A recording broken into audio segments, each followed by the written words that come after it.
Hi guys, it's a very warm welcome back to the channel. This is Alpha Omega Daily. Today we're going to talk about surviving in Thailand and what it takes to do that, more or less financially. So if you're interested in that, stay tuned.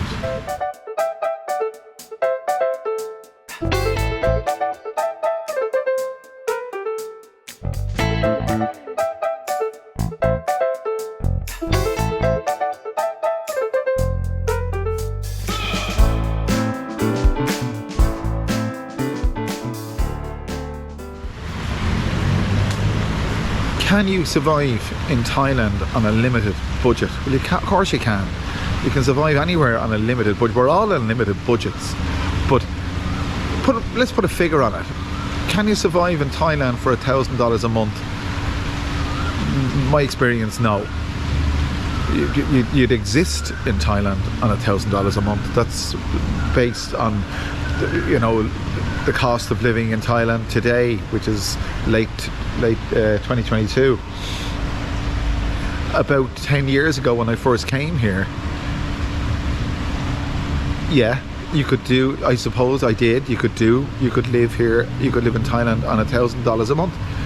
But now I just don't think it's feasible. You've got to be somewhere in the region north of $1,500 a month to have any kind of let's say comfortable life here. Go into detail on this, okay? So you're coming over here and you're on a retirement visa, okay?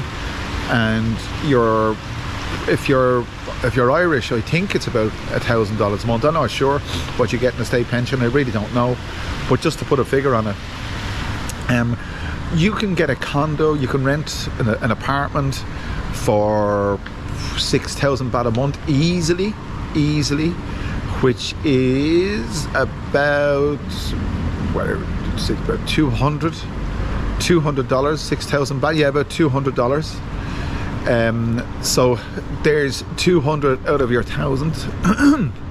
The cost of electricity and water, because water isn't free here. It is free where I'm from, but it rains every day in Ireland. Anyway, it rains enough here, to be honest, as well. But anyway, but your water and your electricity. Our electricity bill here this month is 1,800 baht. That's with 2 air conditioning units in a 30 square meter apartment. So it's not big, but the air conditioning units are not on all day. We only have one on in the bedroom at night, and the one in the kind of the sitting room area is on intermittently during the week, not necessarily every day. So 1,800. So you're up again to let's call it 2,000. Let's say another $60. So we're already in for $260 of our $1,000 a month. When it comes to food, you could easily eat here for, it's possible to live here on 200 baht a day. I'm going to do a video on this actually, the 200 baht challenge, to see if I can survive. Well, if I can sustain myself with nutrition, let's say food wise, if I can survive on 200 baht a day. I think you can, I'm sure you can. You could easily buy your breakfast for 40 baht, your lunch for 40 baht, and your dinner for 40 baht. Quite easily. The portions aren't huge, but you'd survive. You're talking entertainment. You see, entertainment, jeepers, creepers. So it depends what you want. If you're going to be here living alone on a retirement visa, or even on a work visa, it's not called a work visa, it's called a work permit. Even if you're retired, or even if you're living alone, you know, you're going to be going back to an apartment every evening after work, or if you're retired, you've got to be getting out every day and going around about and doing things. That's going to cost you money. And then at the weekends, well, if you're retired, your weekend is every day, I suppose. But if you're working, your weekends, you're going to go out and have a few beers.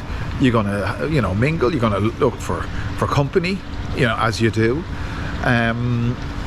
Somebody asked me the other day in a comment, how much would it cost to have an average night out with food, drink and female company? And they were thinking that would you get much change out of 3,000 baht? Maybe not. You wouldn't get much change if you're in Nana. You're going to be paying top dollar for your drink. I think it's 160 baht for a large bottle of Heineken or something like that. It's in the region of that. Whereas if you drink from 7-Eleven, let's say, you get 4 cans of Leo for 150 baht, 4 cans. But you go to Nana, you're going to pay top dollar for your drink. You're going to sit in the bar from about, say, 9 o'clock in the evening till whatever time it is that you want to enjoy female company, let's say. Not saying everybody does this, but let's say.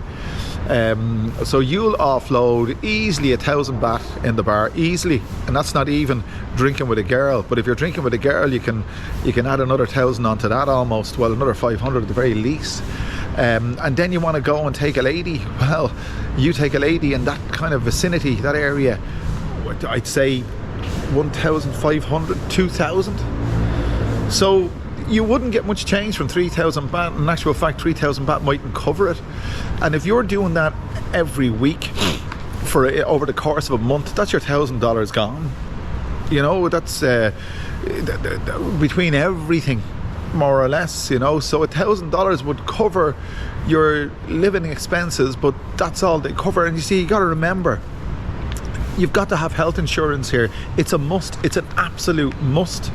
And another thing that's overlooked by a lot of people is accident insurance. I've got both. You need cover here in Thailand, insurance cover, because the healthcare here is excellent in the private sector, not so much in the public sector, but it's not available to you in the public sector, whereas you're almost compelled to avail of the private sector healthcare, and that's going to cost an arm and a leg if you're so unfortunate to need medical assistance. My son was in hospital for 5 days with some kind of virus. Well, it wasn't COVID, it was some kind of virus there recently, I say within the last 6 months. It cost us 50,000 baht. 50,000 baht.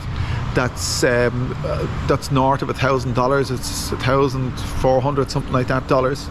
5 days, so think about it. Your $1,000 a month, you might have enough to pay your rent, you might have enough to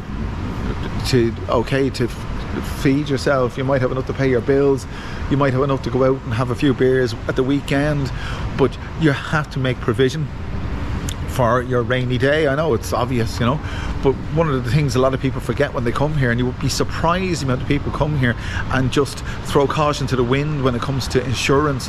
You can't afford not to. You really can't afford not to. So, if I was to suggest to anyone, if anyone asks me, like, how much will I need to live in Thailand, I'd say you got to be looking at $2,000 a month. That's what I did. That's more or less what I'd say to be comfortable.